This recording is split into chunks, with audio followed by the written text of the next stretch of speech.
So hello guys, welcome to my vlog. तर असा हा व्लॉग आहे नगरधनच्या किल्ल्याचा. नगरधन किल्ला हा नागपूर जिल्ह्यात रामटेकपासून 6 किलोमीटर अंतरावर आहे.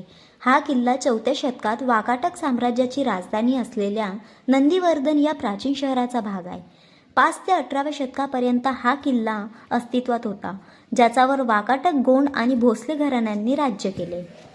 जुनी बांधकामातील विटांचा वापर केला गेलेला आहे, कारण वाकटकालीन दुर्गाच्या अवशेषांवर गोंड राज्यांच्या काळात हा किल्ला बांधलेला होता. या किल्ल्यामध्ये एक गुप्तकक्ष मंदिरसुद्धा आहे, ज्याला मी आता तुम्हाला दाखवते. हेच ते गुप्तकक्ष मंदिर आहे, जे त्याच्या गुढतेत भर घालते. अगोदरचा किल्ला आणि आताचा किल्लासुद्धा तुम्ही इथे येऊन बघू शकता कसा दिसत होता. आणि या चित्रा माध्यमातून तुम्ही सुद्धा बघू शकता की इथे काय काय आढळलेले आहे. इथे बांधकाम कसं चालू झालं, बांधकाम करताना इथे काय काय अवशेष मिळाले, इथे सर्व काही दिलेलं आहे. तुम्ही सुद्धा या आणि नगरधनच्या किल्ल्याला व्हिजिट करा.